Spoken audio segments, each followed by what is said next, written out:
عذاب قبر جو ہے، قبر کے اندر جو انسان کا عذاب ہے، تو وہ بھی عالم برزخ کا عذاب ہے۔ میرے رسول کریم صلی اللہ تعالی علیہ وسلم نے نا کچھ چیزوں سے پناہ مانگی ہے۔ خود حضور نے، رسول کریم علیہ السلام نے پناہ مانگی۔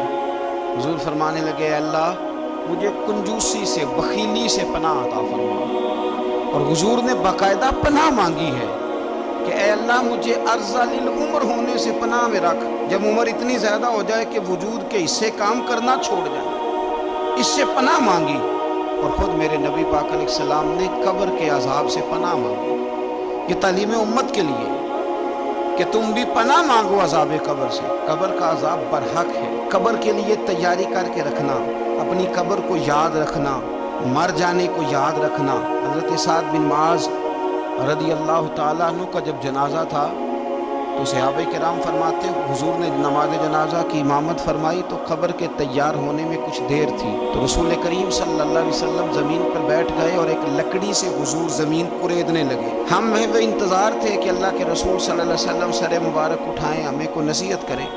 فرماتے حضور نے سر اقدس اٹھایا تو حضور کی آنکھوں میں آنسو تھے، اور رو کے حضور فرمانے لگے، رو کے کہ اس قبر کے عذاب سے رب کی پناہ مانگو اور اس کے لیے تیاری کر لو، یہ بڑا سخت دن ہے۔ رو کے حضور نے فرمایا، رو کے۔ آج تو لوگ مذاق بناتے ہیں، کچھ فقیر صوفی درویش کہلانے والے بھی، وہ کہتے ہیں جو مولوی بتا رہے ہیں نا قبر میں بچھو ہوں گے، سانپ ہوں گے، یہ تو مولوی اپنی قبر بتا رہا ہے، ہمارا اس سے کیا لینا دینا۔ خدا سے ڈریں۔ وہ چیزیں جو احادیث مبارکہ میں آ گئیں، جس سے نبی پاک نے ہمیں ڈرایا، ہمیں سمجھایا، آپ اس تنبیہ کو، اس نصیحت کو آپ اس رنگ میں لیں گے کہ مذاق بنایا جائے گا دین کا، بجائے اس کے کہ اس سے ڈرا جائے۔ حضرت سیدنا براء بن عازب رضی اللہ تعالیٰ عنہ ارشاد فرماتے ہیں کہ میں نے نبی پاک صلی اللہ تعالیٰ علیہ وآلہ وسلم سے خود اس بات کو سنا ہے۔ خود رسول کریم صلی اللہ علیہ وسلم نے فرمایا۔ حضرت زید بن ثابت رضی اللہ تعالیٰ عنہ بھی اس بات کے راوی ہیں، فرماتے ہم جا رہے تھے تو 5-6 قبریں تھی، تو حضور نے فرمایا کن کی قبریں؟ ہم نے عرض کی یا رسول اللہ صلی اللہ علیہ وسلم یہ کافروں کی قبریں، یہ صحیح مسلم میں حدیث موجود ہے، کفار کی قبریں۔ تو اللہ کے رسول صلی اللہ علیہ وسلم فرمانے لگے، ذرا حدیث کے لفظوں پہ غور کرنا، حضور فرمانے لگے اگر مجھے ڈر نہ ہوتا کہ تم اپنے مردوں کو دفن کرنا چھوڑ دو گے، اگر مجھے اس بات کا ڈر نہ ہوتا کہ تم اپنے لوگوں کو، مرنے والوں کو قبروں میں دفن کرنا چھوڑ دو گے، اگر یہ مجھے ڈر نہ ہوتا تو میں سناتا کہ قبر کے اندر کس طرح عذاب ہوتا ہے۔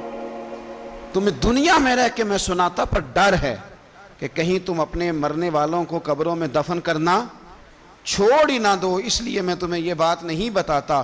اور میرے رسول کریم صلی اللہ تعالیٰ علیہ وآلہ وسلم نے پھر ارشاد فرمایا، اپنے غلاموں کی طرف نظر فرمائی، یہ بات کہہ کے کہ اگر مجھے ڈر نہ ہوتا کہ تم دفن کرنا چھوڑ دو گے تو تمہیں میں سنا دیتا کہ قبر میں کیا عذاب ہوتا ہے۔ پھر حضور نے صحابہ سے فرمایا چلو بھائی دوزخ کے عذاب سے اللہ کی پناہ مانگو۔ تو سب کہنے لگے ہم دوزخ کے عذاب سے اللہ کی، صحابہ نے کہا ہم دوزخ کے عذاب سے اللہ کی پناہ مانگتے ہیں۔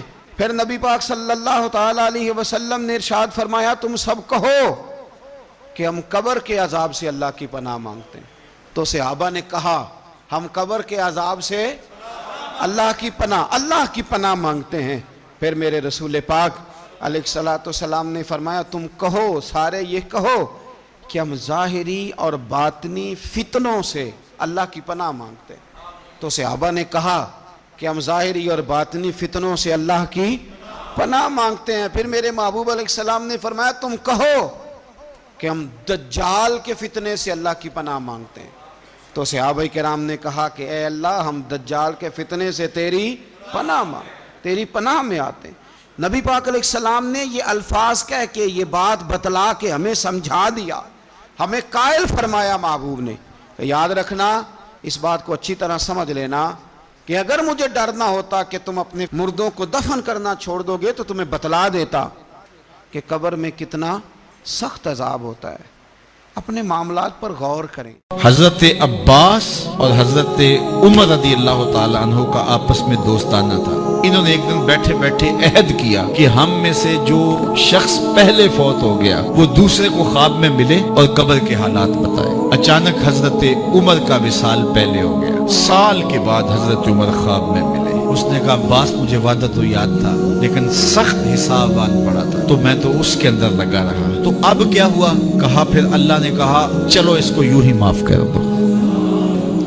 تو کہا چھٹ کے ابھی ابھی آ رہا ہوں۔ تو میں نے کہا وعدہ پورا کر دو، میں اور آپ ٹھیکیدار بن جاتے ہیں جنت کے۔ ہمارے پلے عمل ہے کیا؟ ہیں تو ریاکاری کے شکار ہے ہمارے عمل۔ رسول کریم نے ارشاد فرمایا جو میں دیکھتا ہوں وہ تم نہیں دیکھتے اور جو میں سنتا ہوں وہ تم نہیں سنتے۔ آگے فرمایا کہ اللہ کی قسم جو میں جانتا ہوں وہ اگر تم جان لیتے تو تم بہت کم ہنستے، بہت زیادہ روتے، تم جنگلوں میں دوڑ جاتے اور تم اللہ تعالیٰ کی پناہ میں آنا چاہتے، یا اللہ ہمیں بچا لے، جنگلوں میں بھاگتے پھرتے، آنکھوں میں آنسوؤں کی لڑیاں ہوتی، چیختے ہوتے، روتے ہوتے، اگر جو میں جانتا ہوں اگر تم جان لیتے۔ قال ابو ذر، حضرت ابو ذر اس حدیث کو روایت کرنے کے بعد فرمایا کاش کہ میں درخت ہوتا اور کاٹ دیا گیا ہوتا، میں درخت ہوتا جانور کھا گئے ہوتے۔ اللہ اکبر۔ حضرت عمر رضی اللہ تعالیٰ عنہ ایک کچی اینٹ اٹھاتے ہیں پھر نیچے رکھ دیتے ہیں، پھر اٹھاتے ہیں پھر رکھ دیتے ہیں اور پھر کہتے ہیں کاش کہ میں یہ اینٹ ہوتا۔ حضرت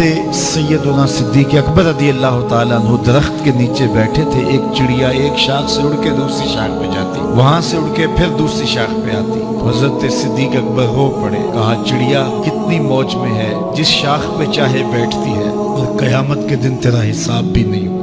کہا پھنسے تو ہم ہیں۔ رسول کریم صلی اللہ علیہ وآلہ وسلم سے لوگوں نے کہا حضور آپ بوڑھے ہو گئے۔ حضور کی مبارک داڑھی میں سفید بال، سر انور میں بھی سفید بال، اگرچہ ان کی تعداد محدود تھی لیکن ظاہر ہوئے۔ کہا سورہ ہود اور اس کی مماثل صورتوں نے مجھے بوڑھا کر دیا ہے، کیونکہ ان صورتوں میں اللہ کے عذابوں کا ذکر ہے، آخرت کا ذکر ہے۔ یہ وہ بابرکت وجود ہیں، وہ بابرکت ذات ہیں جن کے